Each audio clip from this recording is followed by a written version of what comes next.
Whatsoever thy hand findeth to do, do it with thy might, for there is no work, nor device, nor knowledge, nor wisdom in the grave, whither thou goest.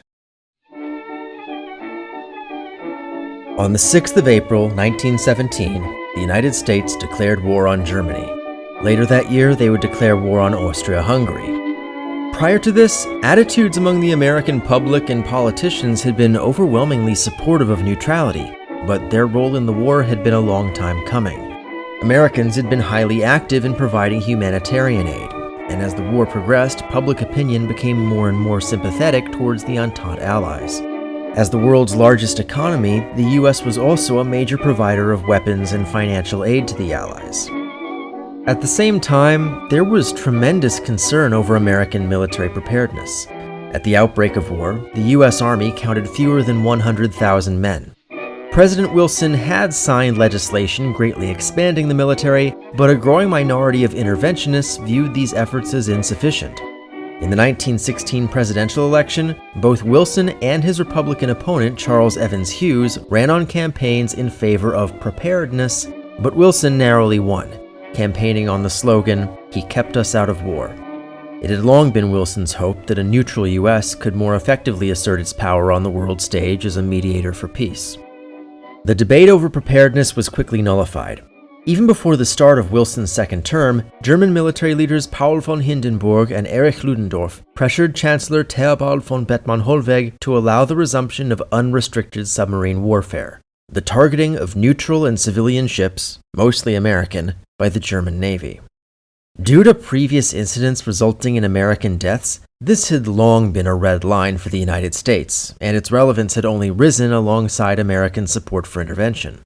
Bethmann-Hollweg had no illusions about the American response to the policy, but America's military unreadiness left Hindenburg and Ludendorff confident that the US wasn't capable of making a significant impact on the battlefield. In the meantime, the targeting of American ships would surely reduce Britain and France to a state of famine. Right? The United States that declared war in 1917 was a society transformed. In a generation, it had become the unquestioned hegemon of the New World, a great power in its own right, with the world's largest economy, fourth largest population, fourth largest navy, and its own colonial empire. This rise had been fueled in large part by a generation of political progressivism, with continued industrialization, urbanization, and most importantly for our purposes, nearly unrestricted immigration. For the first time, immigrants and the children of immigrants, who now made up a third of all Americans, would be carrying the torch of America's military might to Europe. The melting pot was going to war. During the golden age of American immigration between 1881 and 1914, nearly 2 million Jews emigrated to the United States, making up 12% of all net immigration and growing America's Jewish population to the second largest in the world. Their arrival in the country, as well as that of other groups from Southern and Eastern Europe and West Asia, and the rising prominence of America's native-born black population, was provoking a nativist and white supremacist backlash that would only fully express itself after the war, but the signs were there. Just prior to declaring war, Congress had passed a law fully barring immigration from most of Asia against the will of President Wilson. Despite his opposition to that bill, Wilson actively supported the expansion of laws segregating black and white citizens in southern states. 3 weeks after war was declared, Jewish American Congressman Julius Kahn championed a bill to institute military conscription. But when it passed into law, the New York Times ran an editorial praising it as a means of putting Jews in their place. The anonymous author seems to predicate this insolence on the assumption that Jewish Americans were disproportionately likely to be socialists, and that the capital S Socialist Party of America opposed US involvement in the war. Similarly, the War Manual for Draft Boards cautioned medical examiners that the foreign-born, especially the Jews, are more apt to malinger than the native-born. In reality, Jewish Americans, who made up just over 3% of the population, comprised nearly 5% of US personnel in the war, not including volunteers in other Allied forces like the Jewish Legion. However, these men weren't going anywhere fast. On the day war was declared, the US Armed Forces comprised barely over 500,000 personnel. Expanding that to the 4 million desired would take months of recruitment and training. Only in the autumn of 1917 did the first American troops land in France, but even they would require months more training. In January 1918, the so-called Rainbow Division, cobbled together from National Guard units across the country, made its debut on the Western Front as a show that the U.S. was in the fight, but General John Pershing, Commander-in-Chief of the American Expeditionary Force, couldn't promise the arrival of American troops in force until summer 1918. Maybe not even until 1919.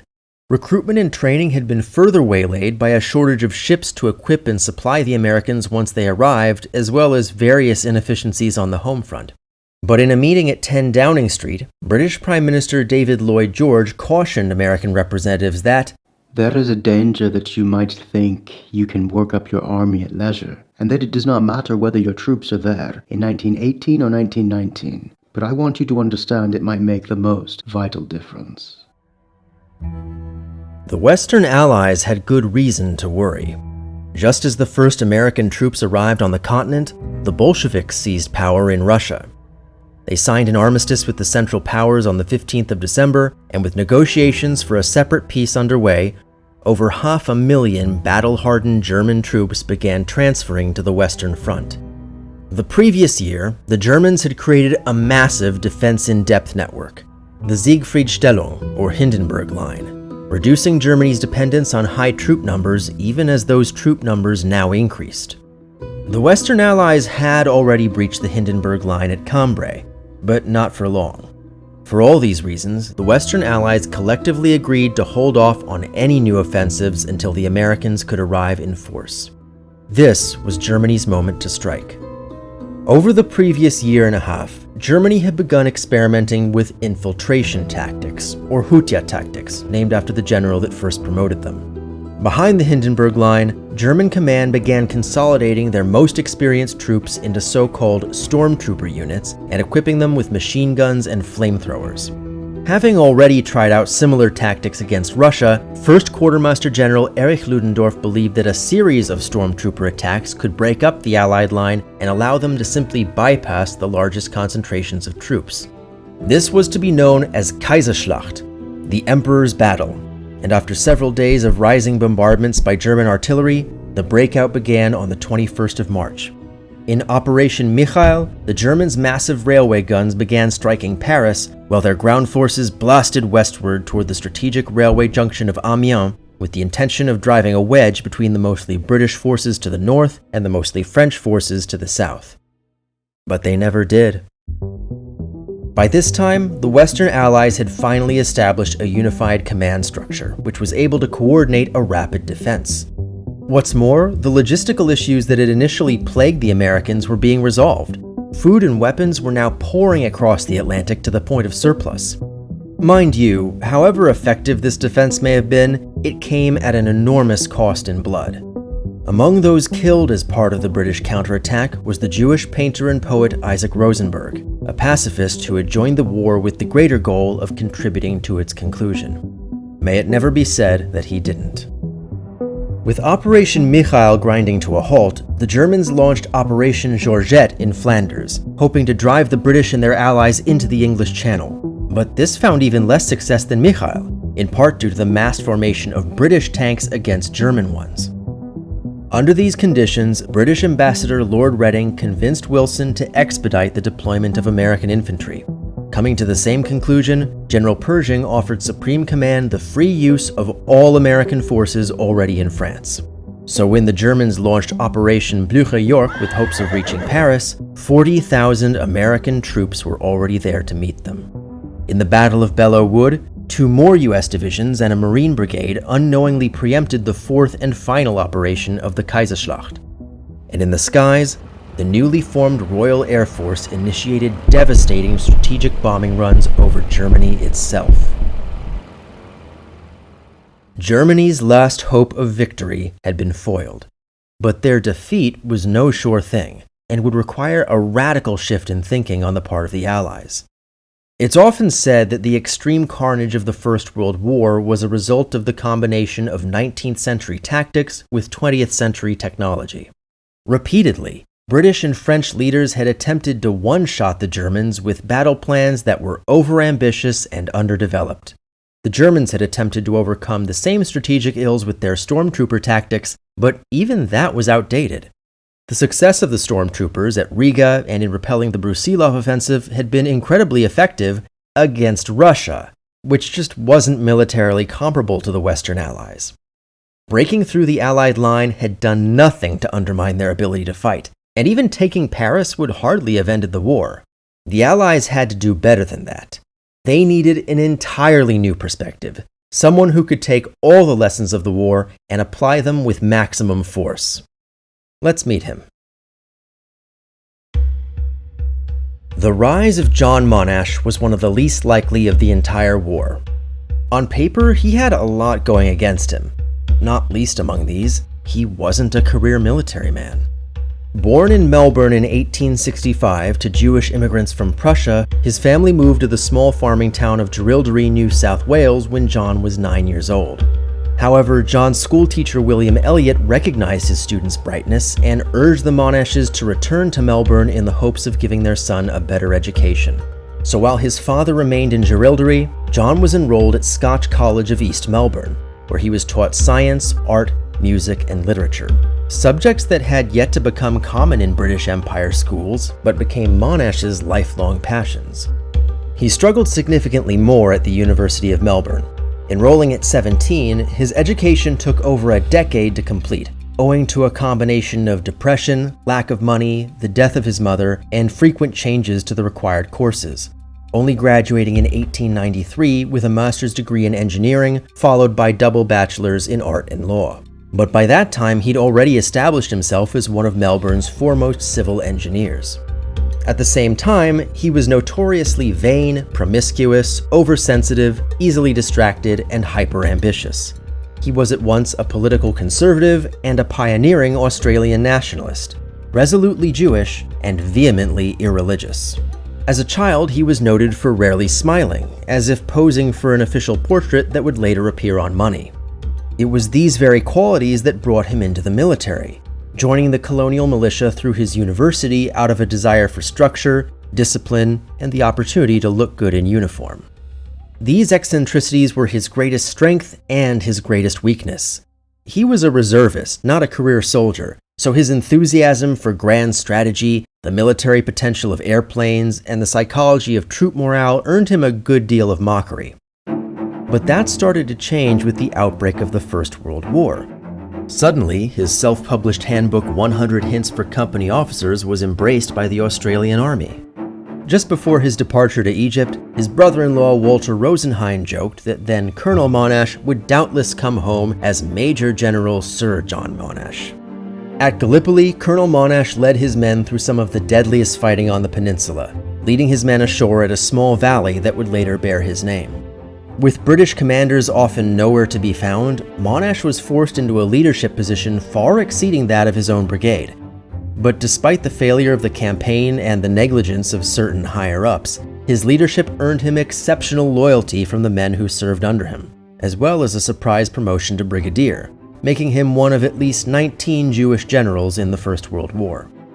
The following year, Monash led his men at the infamous Battle of the Somme, for which he was promoted to Major General, became a favorite of King George V, and was placed in command of the Australian 3rd Division in Flanders.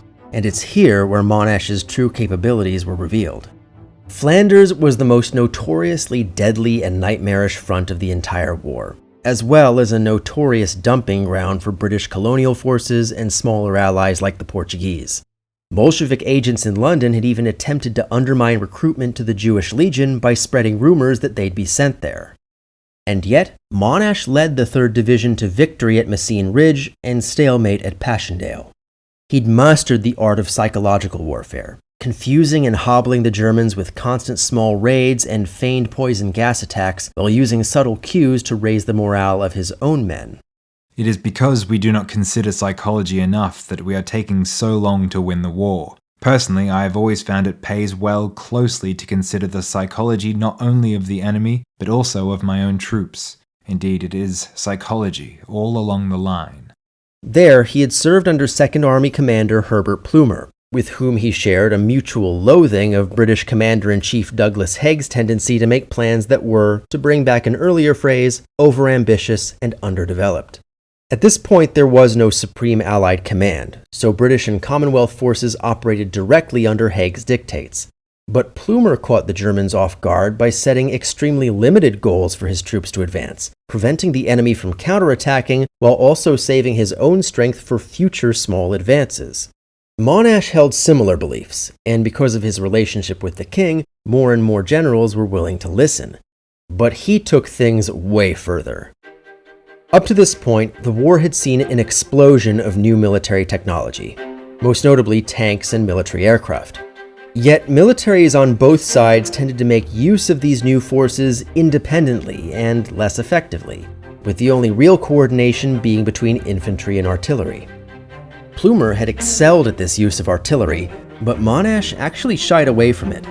Most of the time, Allied artillery barrages could last up to 12 hours, the idea being to soften up the enemy trenches for capture by the infantry.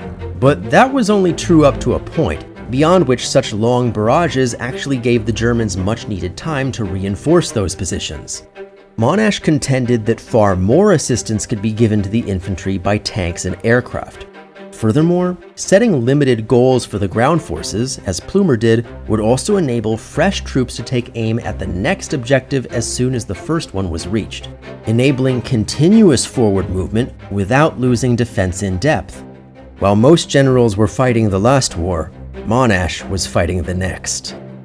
Passchendaele also convinced Monash of the need to unify the Australian forces under a single command. With his record of victories, the confidence of Plumer, and the favor of the king, Monash and Australian Prime Minister Billy Hughes began lobbying hard for the creation of such a force. In November 1917, the Australian Corps was formed, albeit still under a British commander, General William Birdwood. But when the German spring offensive necessitated Birdwood's promotion, he recommended General Monash as his replacement. Almost no one could think of a better candidate. Almost. Because this was a fully Australian unit, the choice of whether or not to appoint Monash as commander fell to Prime Minister Hughes, and in this question he faced vocal opposition from the Australian Army's official correspondent Charles Bean and accompanying journalist Keith Murdoch. In his later writings, Bean would claim that he had no personal issue with Monash and merely preferred that the job go to fellow General Bruden L. White. Though a fine organizer, White was a junior officer to Monash who'd never led troops in combat and himself supported Monash's candidacy, which made him an odd choice. And that's because Bean was lying. He didn't want Monash in charge because he was Jewish. This might not sound crazy based on other incidents in this war, but for Australia, arguably the least anti-Semitic country in the world at the time, it was shocking, and it's probably why Bean kept his motivations quiet. He'd spent much of the war building up a romantic ideal of Australian officership which more reflected that of Mother Britain than Australia, and clashed wildly with Monash's bluntness and perceived immodesty. Gallipoli had given Bean a particularly bad impression, since he was absent for much of the fighting and could only rely on Monash's very critical testimony versus the mindless, stiff upper-lipped optimism of his British superiors. Bean was rightfully lauded for his journalistic candor, yet when Monash did the same thing, it was somehow a problem, and one which Bean directly attributed to his Jewishness. Even as he recognized Monash's military achievements, he continued to believe that, because Monash was Jewish, his favor among the king and his fellow generals had somehow been unearned. On top of this, there'd been a lot of loose talk back in Melbourne. While he'd been off fighting in Gallipoli, Monash's wife Victoria wrote that his political rivals were spreading rumors that he was a German spy because his parents had been born in Prussia. When his field reports were abused to unseat a left-wing officer in the 1917 election, one MP spitefully called him a cowardly German general. Murdoch, on the other hand, had no particular issue with Monash's character, save perhaps that he had too much of it. Back home, Murdoch harbored ambitions of building a tabloid media empire, and saw the less popular, less experienced General White as an easy mark for his political machinations. To that effect, Murdoch repeatedly telegraphed Prime Minister Hughes with frantic messages claiming that Monash was deeply unpopular with the rank and file. Hughes, who'd already appointed Monash to the job and was furious at this obvious lie, ordered the Australian military censor to block Murdoch's messages until he could come to France and visit the Australian Corps himself. Needless to say, Monash kept his new job. The ultimate test of Monash's mind would come at the village of Les Hamelles, just east of Amiens, with offensive operations scheduled for the 4th of July. In celebration of American Independence Day, Monash was given 4 U.S. companies to incorporate among his infantry, along with British armor and air support. At 3:02 a.m., all units sprang into action. Just as at Messines, Monash ordered the artillery to launch a smokescreen, which gave the Germans the false impression of a gas attack and forced them to put on their masks, which made it harder for them to see or move.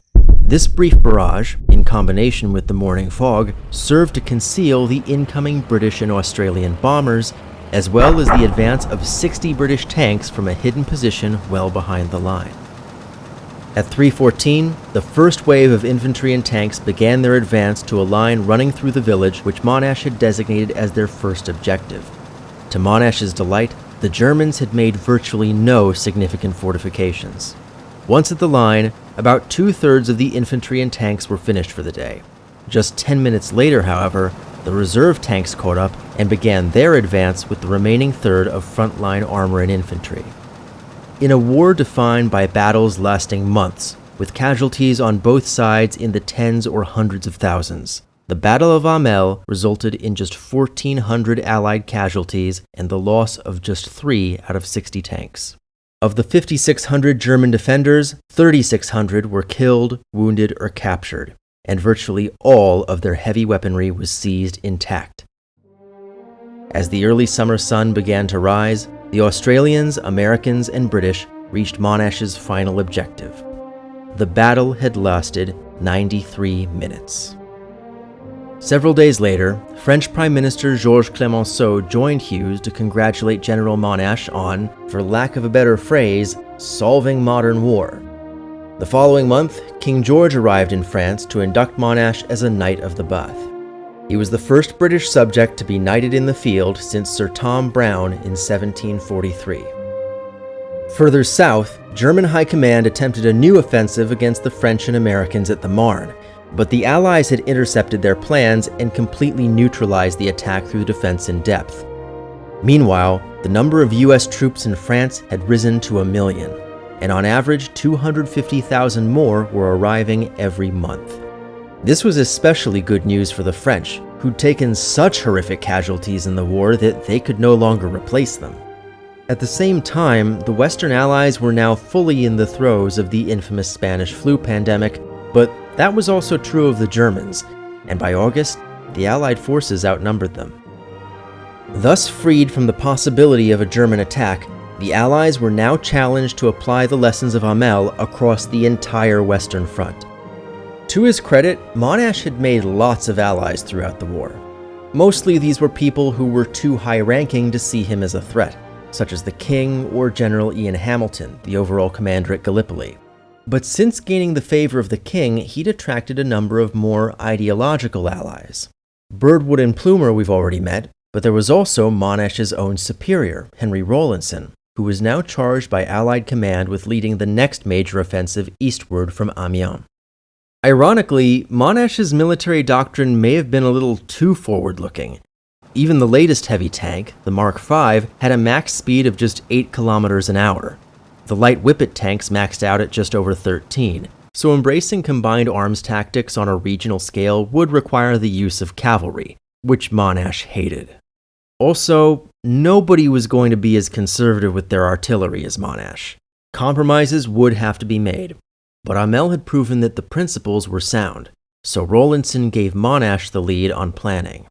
At 4:20 a.m. on the 8th of August, the artillery and hundreds of Allied planes initiated a creeping barrage advancing through the German positions ahead of the ground forces comprising almost 500,000 British, French, American, Australian, and Canadian troops, including cavalry and more than 500 light and heavy tanks. After less than 3 hours, the Allies, spearheaded by Monash's Australians, had reached the first objective, designated by Monash as the Green Line, with fresh troops leapfrogging the first wave in an advance to Monash's secondary Red Line. With the Germans now forced out of their trenches, the artillery pivoted from a creeping barrage to targeted strikes on German installations in open view, while the advancing men pivoted from an assault to a mobile pursuit of the retreating enemy. By noon, the Australians had pushed beyond the reach of their own artillery, and even the reach of their tanks, to the tertiary Blue Line, advancing just over 8 kilometers in just under 8 hours. Ludendorff, who had until now doubted the Allies' offensive capabilities, later called the 8th of August the Black Day of the German army, not for the effectiveness of the Allied advance, but for what it revealed about his own men's morale. At 8 p.m., Monash was informed that the Australian Corps alone had captured over 6,000 prisoners, and this was only the first day of the battle. By battle's end on the 12th, the Allies had advanced 13 kilometers and captured nearly 30,000 German soldiers.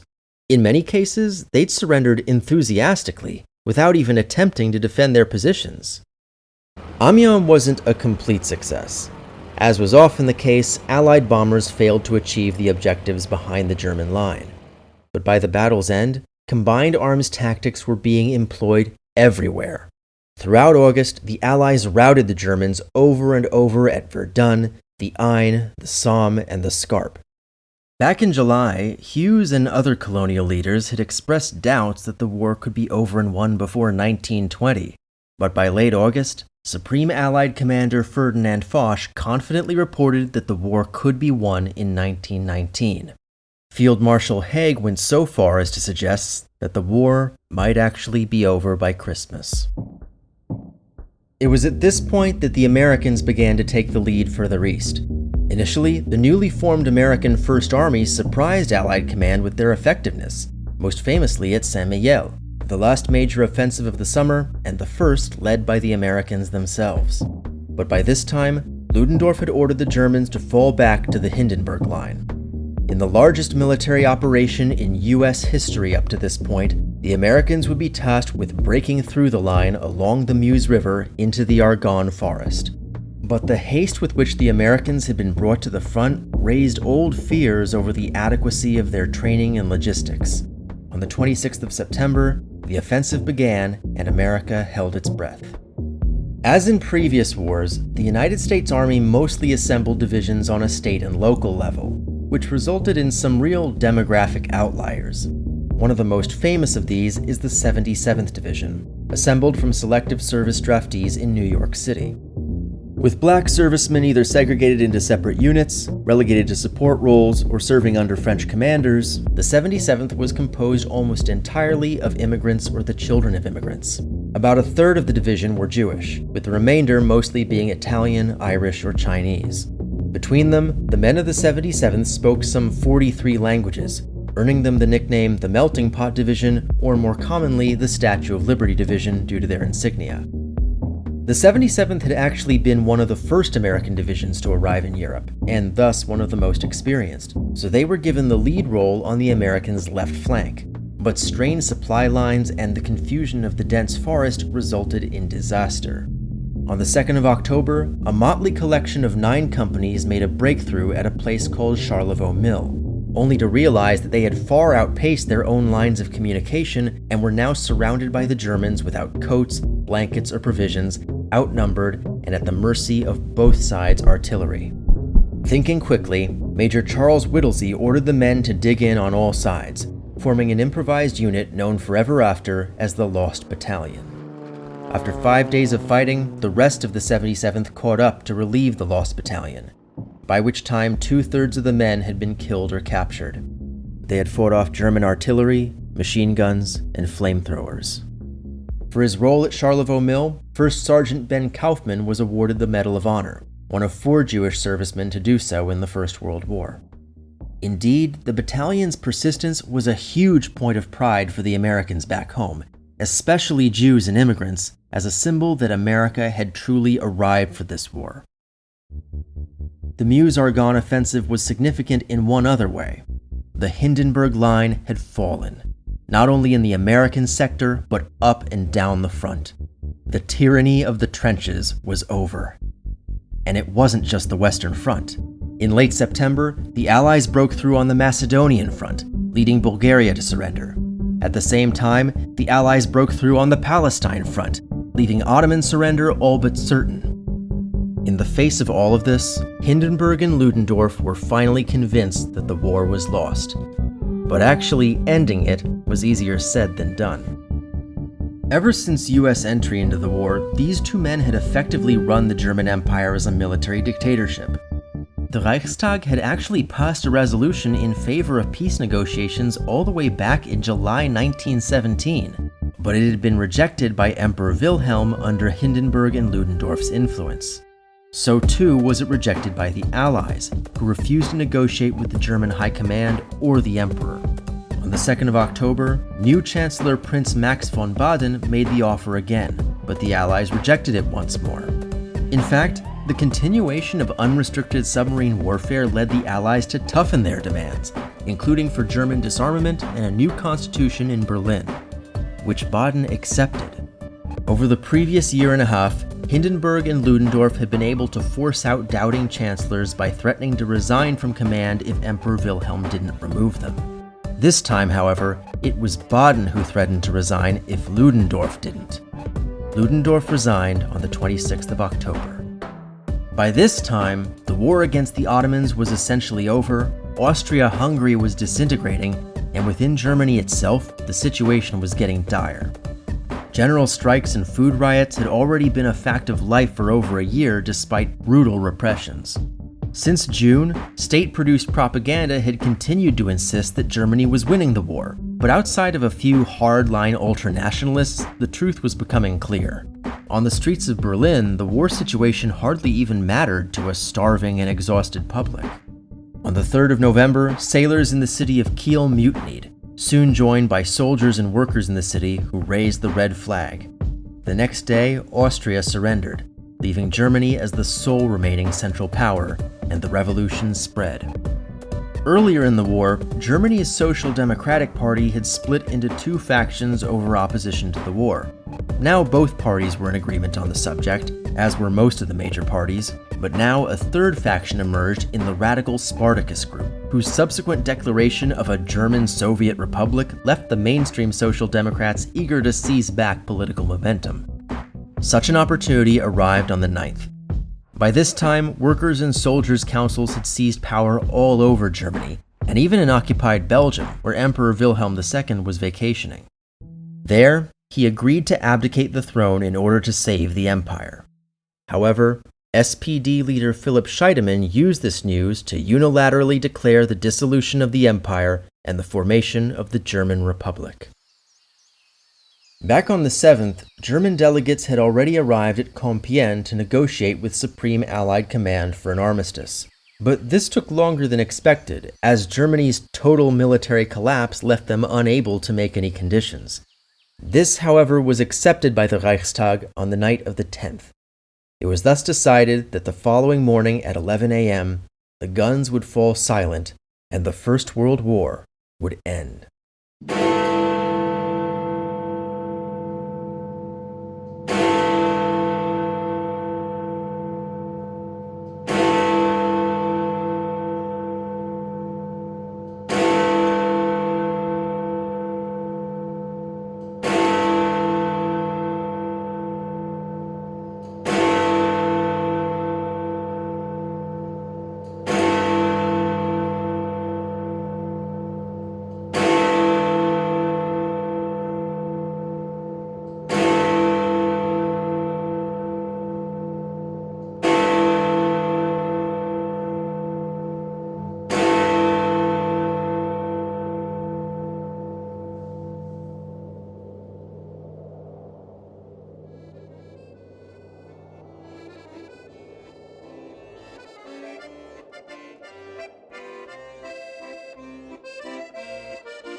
In December 1918, the Allies moved in to occupy West Germany while preparations were made for peace negotiations in Paris. In Africa and Asia, France and Britain now held vast swathes of formerly German and Ottoman territory. Yet the war and the acquisition of these lost colonies would only hasten their decline on the world stage. That's the thing about World War. Even the winners lose. At least most of the time.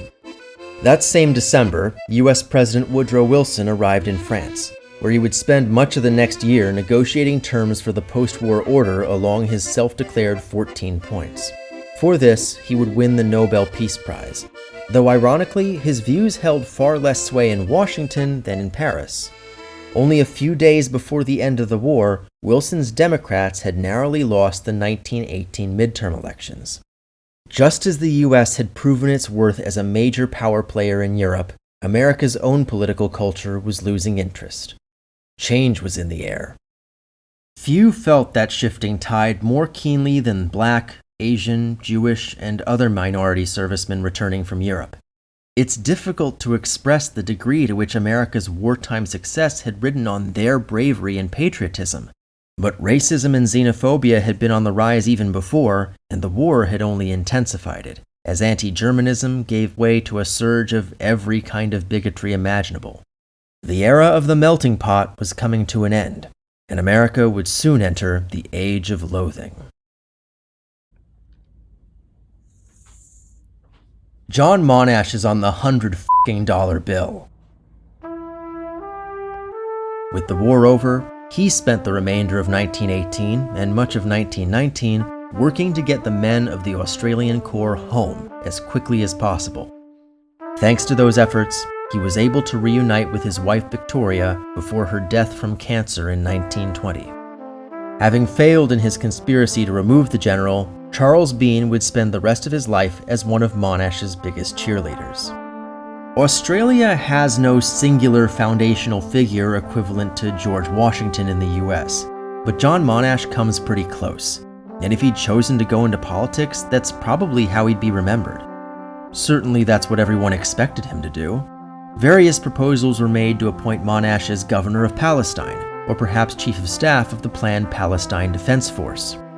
Though flattered, he made it clear that his only loyalty was to Australia, where there had never been a Jewish question. Neither did he seek political office in Australia, unless you count the manager of the Victoria Electricity Commission or vice-chancellor of the University of Melbourne. Nonetheless, he'd always been a political figure, and the Australia that emerged on the world stage was heavily shaped by his leadership and personality. Back in 1898, he'd attracted controversy by questioning Australia's role in the Second Boer War. But by 1918, that was a pretty normal attitude. War had made Australia feel less and less like an outpost of empire and more like a nation. In that spirit, most of the self-governing British colonies known as dominions, though having no constitutional power to make foreign policy, signed the Paris peace treaties separately from Britain. Like I said, even the winners lose. But was this peace? That remained to be seen.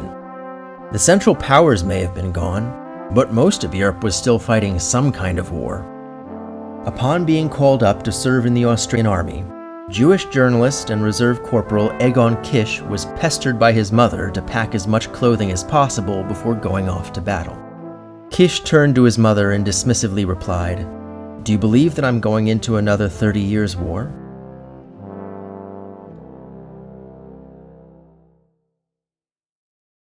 Special thanks to my patrons, including Mir Akbar Ali, Jeremy Biskin, Boris Cherny, FC, Matthew Feinberg, Jay Fleischman, Osha Gordon, Bob Huddy, Raphael Kellerman, Sol Cohn, Jacob Kossoff, Eric Lederman, and Jeffrey Schweitzer.